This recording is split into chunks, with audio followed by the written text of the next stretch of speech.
ಬಾಗಲಕೋಟೆಯ ಉಪಚುನಾವಣೆಗೆ ರಾಮಪುರ ಗ್ರಾಮದ ಎಲ್ಲ ತಂದೆ ತಾಯಂದಿರ ಯುವಕ ಸ್ನೇಹಿತರ ಮತದಾನ ಪಡೆಯತಕ್ಕಂತ ಒಂದು ಮನವಿಯನ್ನು ಸಲ್ಲಿಸಲಿಕ್ಕೆ ಇವತ್ತಿನ ದಿನ ಈ ಒಂದು ಬಹಿರಂಗ ಸಭೆಯಲ್ಲಿ ರಾಜ್ಯದ ಮಾಜಿ ಮುಖ್ಯಮಂತ್ರಿಗಳು ನಮಗೆಲ್ಲರಿಗೂ ಹಿರಿಯರಾಗಿರ್ತಕ್ಕಂಥ ಯಡಿಯೂರಪ್ಪನವರ ನೇತೃತ್ವದಲ್ಲಿ ಈ ಒಂದು ಕಾರ್ಯಕ್ರಮದಲ್ಲಿ ಇಬ್ಬರು ಮಾಜಿ ಮುಖ್ಯಮಂತ್ರಿಗಳು ಇದೀಗ ತಾನೇ ಇಂದನ್ನು ಮಾತನಾಡಿದ್ದಾರೆ.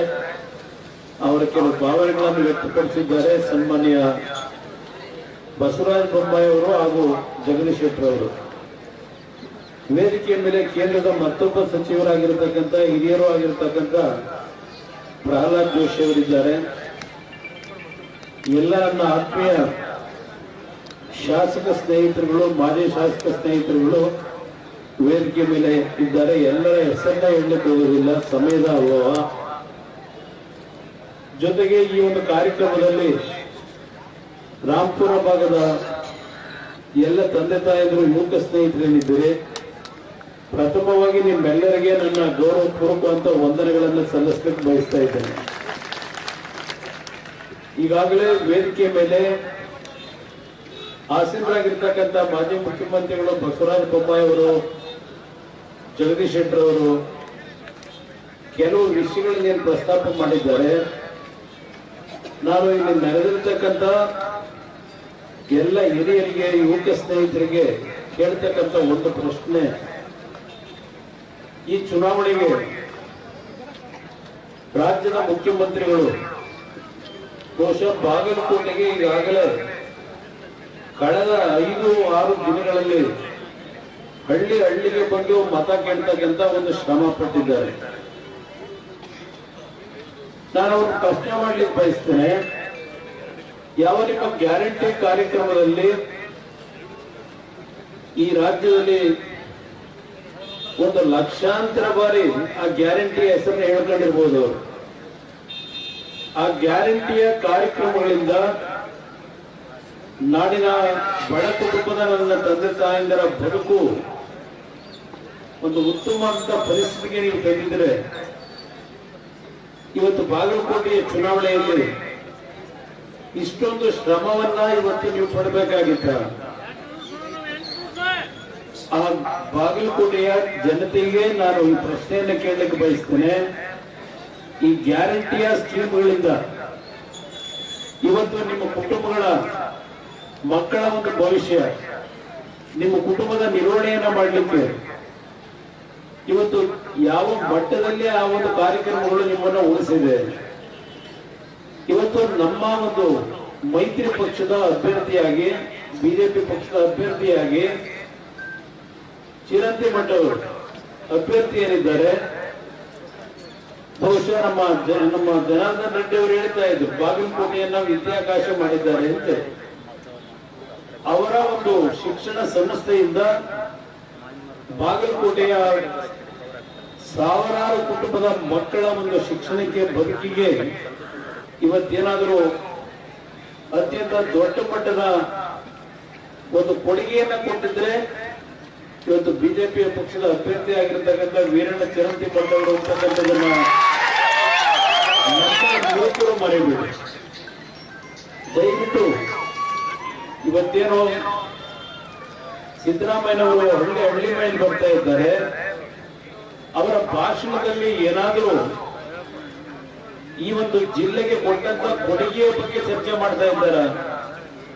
ಚುನಾವಣೆಗೆ ಹೋಗಬೇಕಾದಂತ ಅನಿವಾರ್ಯತೆ ಬಂದ ನಂತರ ಬಾಗಲಕೋಟೆಗೆ ಬಂದು ಒಂದು ಮೆಡಿಕಲ್ ಕಾಲೇಜಿಗೆ ಒಂದು ಶಂಕುಸ್ಥಾಪನೆ ಏನ್ ನೆರವೇರಿಸಿದ್ದೇವೆ ಅಂತಕ್ಕಂಥ ಭಾಷಣ ಮಾಡಿದ್ದಾರೆ. ಈಗಾಗಲೇ ಈ ಒಂದು ಭಾಗದಲ್ಲಿ ಒಂದು ಉತ್ತಮವಾದಂತ ಒಂದು ಮೆಡಿಕಲ್ ಕಾಲೇಜಿನ ಒಂದು ವ್ಯವಸ್ಥೆ ಚಿರಂತಿ ಮಠವರ ನೇತೃತ್ವದಲ್ಲಿ ದೊಡ್ಡ ಮಟ್ಟದಲ್ಲಿ ಪ್ರಾರಂಭ ಆಗೋಗಿದೆ. 25 ವರ್ಷ ಆಗಿದೆ. ಇವತ್ತು ನಮ್ಮ ಸರ್ಕಾರಗಳಲ್ಲಿ ಬಿಲ್ಡಿಂಗ್ಗಳನ್ನು ಕಟ್ತೀವಿ, ಕಟ್ಟಡಗಳನ್ನು ಕಟ್ತೀವಿ. ಆದರೆ ನಿಮಗೆ ಚಿಕಿತ್ಸೆ ಕೊಡಬೇಕಾದಂತ ವೈದ್ಯರು ಸಿಬ್ಬಂದಿಗಳನ್ನ ಇವತ್ತು ಸರ್ಕಾರದ ಆಸ್ಪತ್ರೆಗಳಲ್ಲಿ ಈ ಸರ್ಕಾರದಲ್ಲಿ ನಾವು ನೋಡ್ಲಿಕ್ಕೆ ಸಾಧ್ಯ ಆಗ್ತಿಲ್ಲ. ನೀವು ಉದಾಹರಣೆಗೆ ಬಳ್ಳಾರಿಯಲ್ಲಿ ನಿಮ್ಮ ಪಕ್ಕದ ಜಿಲ್ಲೆ ಎಷ್ಟು ಕುಟುಂಬದ ನನ್ನ ತಾಯಂದಿರು ಹೆರಿಗೆಯ ಒಂದು ಸಂದರ್ಭದಲ್ಲಿ ಆಸ್ಪತ್ರೆಗೆ ಹೋಗಿ ಮರಣ ಹೊಂದಿದ್ದಾರೆ ಅಂತಕ್ಕಂಥ ಒಂದು ಕನಿಷ್ಠ ಪಾಪ ಪ್ರಜ್ಞೆಯನ್ನು ಸಹ ಇವತ್ತು ಈ ಸರ್ಕಾರದಲ್ಲಿ ನಾವು ಕಾಣ್ತಾ ಇಲ್ಲ. ದಯವಿಟ್ಟು ಇದನ್ನೆಲ್ಲ ನೀವು ಅರ್ಥ ಮಾಡ್ಕೋಬೇಕು. ನೀವು ಯಾವೊಂದು ಗ್ಯಾರಂಟಿಯ ಒಂದು ಹಿನ್ನೆಲೆಯಲ್ಲಿ 2,000 ರೂಪಾಯಿ ಕೊಡ್ತಾ ಇದ್ದಾರೆ ಅಂತ ಹೇಳಿ ನಮ್ಮ ತಾಯಂದ್ರು ನೀವು ಖುಷಿ ಪಡ್ತಾ ಇದ್ದೀರಿ. ಅದನ್ನ ಶಾಶ್ವತವಾಗಿ ನಿಮಗೆ ದೊರಕ್ತದೆ ಅಂತಕ್ಕಂಥ ನಂಬ್ಕೊಳ್ಳಿಕ್ಕೆ ಹೋಗ್ಬೇಡಿ. ಅದಷ್ಟೇ ಅಲ್ಲ, ಇವತ್ತು ನಿಮಗೇನು 2,000 ರೂಪಾಯಿ ಕೊಡ್ತಾ ಇದ್ದಾರೆ, ಬಸವರಾಜ ಬೊಮ್ಮಾಯಿ ಅವರು ಹೇಳ್ತಾ ಇದ್ರು, ಮಾಜಿ ಮುಖ್ಯಮಂತ್ರಿಗಳು, ಮುಂದಿನ 2 ವರ್ಷದಲ್ಲಿ ಈ ಸರ್ಕಾರ ಮಾಡ್ತಕ್ಕಂಥ ಸಾಲದ ಒಂದು ಹೊರೆಯಿಂದ ರಾಜ್ಯದ ಪರಿಸ್ಥಿತಿ ಏನಾಗುತ್ತೆ ಅಂತಕ್ಕಂಥದ್ದು ಇನ್ನು 2 ವರ್ಷದ ನಂತರ ನಮಗೆ ಅರ್ಥವಾಗ್ತದೆ ಅಂತಕ್ಕಂಥ ಮಾತನ್ನ ಬಸವರಾಜ ಬೊಮ್ಮಾಯಿ ಅವರು ಹೇಳ್ತಾ ಇದ್ರು.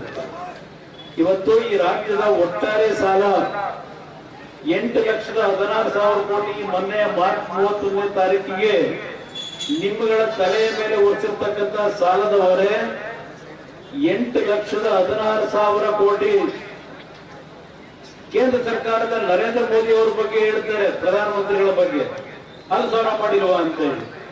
ಅಲ್ಲಿ ಸಾಲ ಮಾಡಿದ್ರೆ ಈ ದೇಶದ ಸಂಪತ್ತನ್ನ ಇವತ್ತು ವೃದ್ಧಿಗೊಳಿಸಲಿಕ್ಕೆ ಅವರು ಮಾಡಿರ್ತಕ್ಕಂಥ ಸಾಲ, ನೀವು ಮಾಡ್ತಾ ಇರ್ತಕ್ಕಂಥ ಸಾಲ. ಇಲ್ಲಿ ಯಾವ ಗ್ಯಾರಂಟಿ ಯೋಜನೆ ಅಂತ ಹೇಳಿ ಕಾರ್ಯಕ್ರಮ ಪ್ರಾರಂಭ ಮಾಡಿದ್ರೆ ಅದಕ್ಕೆ ಸಾಲ ಮಾಡಿ ಸಾಲದ ಹೊರೆ ನಿಮ್ಮ ಮೇಲೆ ಹೊರಿಸಿ ಇವತ್ತು ನಿಮಗೆ ದುಡ್ಡು ಕೊಡ್ತಾ ಇದ್ದಾರೆ, ಫ್ರೀ ಬಸ್ ಕೊಡ್ತಾ ಇದ್ದಾರೆ. ಆದರೆ ಮುಂದಿನ ದಿನಗಳಲ್ಲಿ ಈ ಸಾಲ ತೀರಿಸಬೇಕಾದಂತರು ಈ ರಾಜ್ಯದ ಪುಣ್ಯಾತ್ಮರು ನೀವೇನಿದ್ದೀರಿ, ನಿಮ್ಮ ತಲೆಗೆ ಬೀಳುತ್ತದೆ ಇದು. ಇದನ್ನ ಅರ್ಥ ಮಾಡ್ಕೊಳ್ಳಿ. ಇವತ್ತು ನಿಮ್ಗೆ 2,000 ಬಂತು ಅಂತ ಖುಷಿ ಪಡಬೇಡಿ. ಬಹುಶಃ ಈಗ ಒಂದು 2-3 ತಿಂಗಳಿಂದ ಇನ್ನೂ ದುಡ್ಡು ಬಂದಿದೆಯೋ ಏನೋ ಗೊತ್ತಿಲ್ಲ ಇವರಿಗೆ. ಮೊನ್ನೆ ಹಾಕಿದ್ದಾರೆ, ಯಾಕೆಂದ್ರೆ ಚುನಾವಣೆ ಮತ ಪಡಿಬೇಕಲ್ಲ. 2 ತಿಂಗಳು 3 ತಿಂಗಳು ಒಟ್ಟಿಗೆ 6,000 ಕೊಟ್ಟ ತಕ್ಷಣ ನನ್ನ ತಾಯಂದ್ರು ಅಯ್ಯೋ 6,000 ಕೊಟ್ಟವರಪ್ಪ ಅಂತ ಖುಷಿ ಪಡಬೇಡಿ. ಮುಂದಕ್ಕೆ ಬಹಳ ಕೆಟ್ಟ ದಿನಗಳನ್ನ ಈ ರಾಜ್ಯದಲ್ಲಿ ನೀವು ಕಾಣ್ತೀರಿ. ನಾನು ಈ ಭಾಗದ ಜನತೆಯಲ್ಲಿ ಕೇಳ್ತೇನೆ, ಬಸವರಾಜ ಬೊಮ್ಮಾಯಿ ಹೇಳಿದ್ರು 2018 ವಿಧಾನಸಭೆ ಚುನಾವಣೆ, ಆ ಚುನಾವಣೆ ಹೋದಂತ ಸಂದರ್ಭದಲ್ಲಿ ಸನ್ಮಾನೀಯ ಮುಖ್ಯಮಂತ್ರಿಗಳು, ಈಗಿನ ಮುಖ್ಯಮಂತ್ರಿಗಳು ಸಿದ್ದರಾಮಯ್ಯನವರು 5 ವರ್ಷ ಈ ರಾಜ್ಯದ ಆಡಳಿತವನ್ನ ನಡೆಸಿ ಚುನಾವಣೆಗೆ ರಾಜ್ಯದ ಜನತೆ ಮುಂದೆ ಬಂದರು. ಆ ಒಂದು ಸನ್ನಿವೇಶದಲ್ಲಿ ಮೈಸೂರಿನ ಚಾಮುಂಡೇಶ್ವರಿ ಕ್ಷೇತ್ರ ಅವರನ್ನ ರಾಜಕೀಯದಲ್ಲಿ ಬೆಳೆಸಿದಂತ ಕ್ಷೇತ್ರ. ಅದು ಅವರ ಬಗ್ಗೆ ಯಾರಿಗೂ ಹೆಸರು ಗೊತ್ತೇ ಇದ್ದಂತ ಕ್ಷೇತ್ರ. ಅಲ್ಲಿ ಹಲವಾರು ಬಾರಿ ಗೆಲ್ಲಿಸಿದ್ರು. ರಾಜ್ಯದ 5 ವರ್ಷ ಮುಖ್ಯಮಂತ್ರಿಯಾಗಿ ಚುನಾವಣೆಗೆ ಹೋದಾಗ ಅಲ್ಲಿ 35,000 ಹಂತಗಳಿಂದ ಅವರನ್ನ ಚುನಾವಣೆಯನ್ನು ಸೋಲಿಸ್ತಾರೆ. ಯಾತಕ್ಕೆ ಸೋಲಿಸಿದ್ರು? ಅವರು ಆ ಭಾಗದ ಜನತೆ ಮತವನ್ನೇನು ಕೊಟ್ಟರು, ಅವರ ಒಂದು ನಿರೀಕ್ಷೆಗಳನ್ನ ಕಾರ್ಯರೂಪಕ್ಕೆ ತರ್ತಕ್ಕಂಥದ್ರಲ್ಲಿ ವಿಫಲರಾಗಿದ್ರು. ಅದೇ 2018 ಚುನಾವಣೆ ಮತ್ತೊಂದು ಕ್ಷೇತ್ರ ಬಹಳ ಲೆಕ್ಕಾಚಾರ ಮಾಡಿ ಇಲ್ಲಿ ಬಾದಾಮಿ ಕ್ಷೇತ್ರಕ್ಕೆ ಬಂದರು. ಬಾದಾಮಿ ಕ್ಷೇತ್ರದಲ್ಲಿ ಬಹುಶಃ ಇಲ್ಲಿ ನನ್ನ ಸ್ನೇಹಿತ ನಿಂತಿದ್ದಾರೆ, ಇಲ್ಲಿ ನಮ್ಮ ಹನುಮಂತಣ್ಣ ಮಾವಿನವಾರ. ಅವತ್ತೇನಾದ್ರೂ ಒಂದು ಅವ್ರಿಗೇನು ಚುನಾವಣೆಯಲ್ಲಿ ಸ್ಪೀಡಾಗಿ ಕೆಲಸ ಮಾಡ್ತಾ ಇದ್ರು, ಸ್ವಲ್ಪ ಚುನಾವಣೆಯಿಂದ ಹಿಂದೆ ಸರಿದ್ರೆ ಬಹುಶಃ ಬಾದಾಮಿ ಕ್ಷೇತ್ರದಲ್ಲೂ ಸಿದ್ದರಾಮಯ್ಯನವರು ಕನಿಷ್ಠ 15-20 ಸಾವಿರ ಸೋಲ್ತಾ ಇದ್ರು.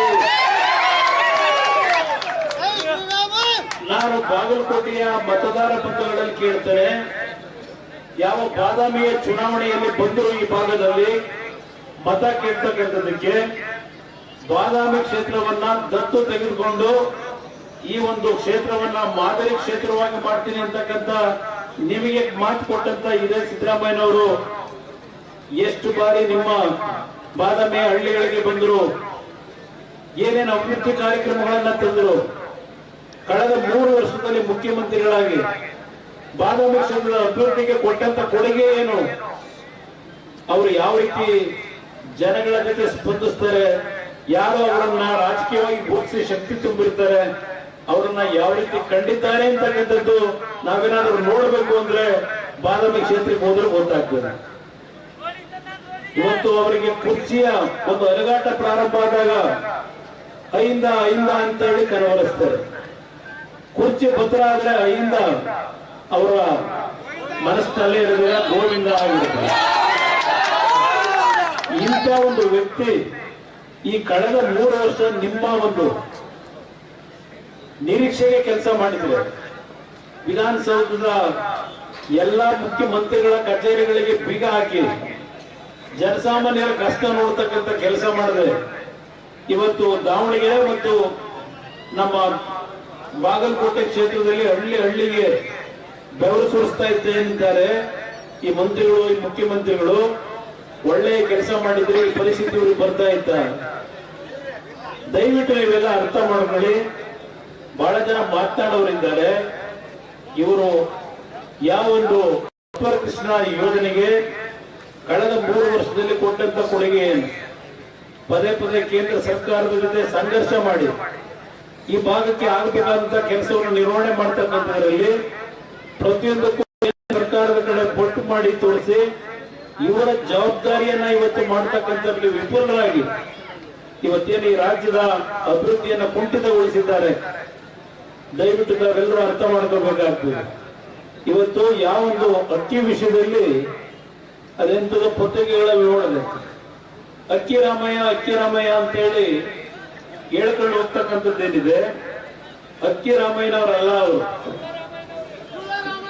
ಸುಳ್ಳರಾಮಯ್ಯನವರು ಅಲ್ಲ. ಸುಳ್ಳರಾಮಯ್ಯನವರು ಒಂದು ಭಾಗ, ಕನ್ನರಾಮಯ್ಯನವರು ಅಂತಕ್ಕಂಥದ್ದನ್ನ ಹೇಳಬೇಕಾಗ್ತದೆ. ಯಾವ ಪ್ರಹ್ಲಾದ್ ಜೋಶಿ ಅವರ ನೇತೃತ್ವದಲ್ಲಿ ಪ್ರಧಾನಮಂತ್ರಿಗಳು ಅವರಿಗೆ ಜವಾಬ್ದಾರಿ ಕೊಟ್ಟಿದ್ದಾರೆ.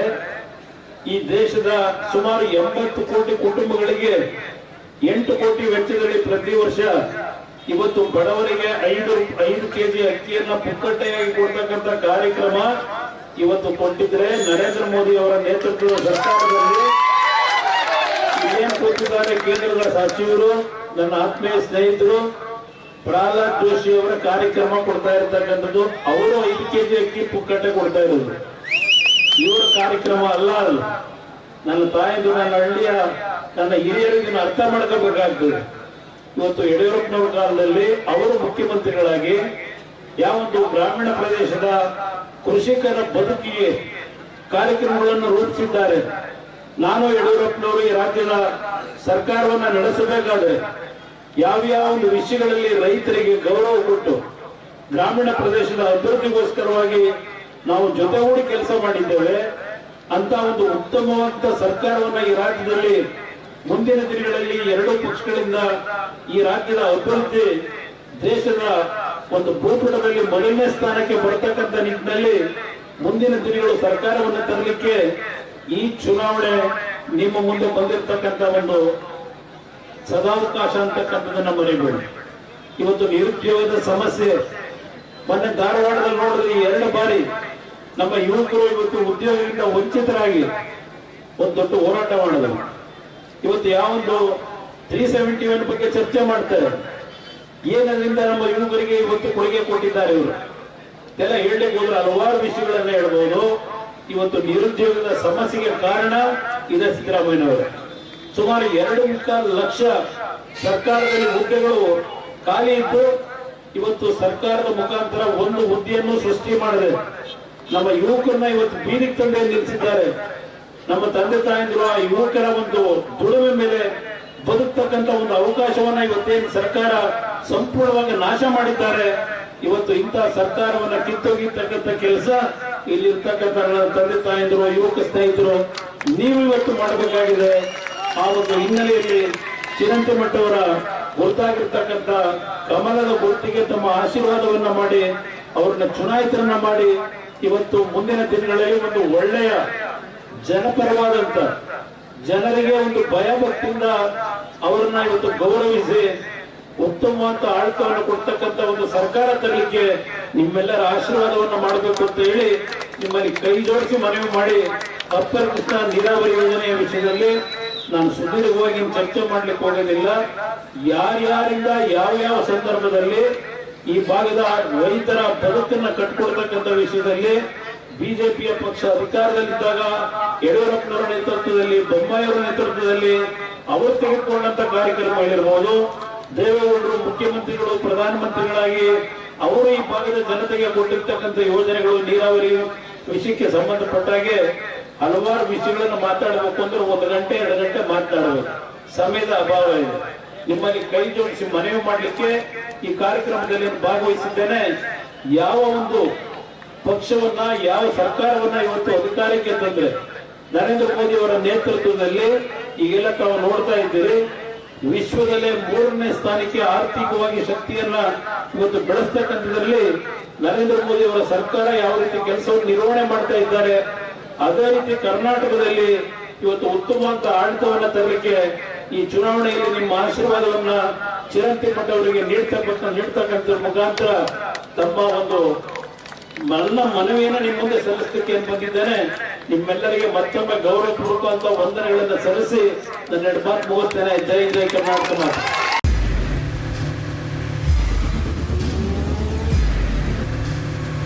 ಪ್ರಜಾಮಾರ್ಗ ನ್ಯೂಸ್, ಇದು ಜನಸಾಮಾನ್ಯರ ಧ್ವನಿ. ನಮಸ್ಕಾರ. ನೀವು ನೋಡ್ತಾ ಇದ್ದೀರಾ ಪ್ರಜಾಮಾರ್ಗ ನ್ಯೂಸ್. ರಾಷ್ಟ್ರದ, ರಾಜ್ಯದ, ರಾಜಕೀಯದ ಬಗ್ಗೆ ಹೆಚ್ಚಿನ ಸಿನಿಮಾ ಅಪ್ಡೇಟ್ಗಳಿಗಾಗಿ ಫಸ್ಟ್ ಲೈಕ್ ಮಾಡಿ, ಸಬ್ಸ್ಕ್ರೈಬ್ ಆಗಿ, ಹಾಗೆ ಫಾಲೋ ಕೂಡ ಮಾಡಬೇಕು.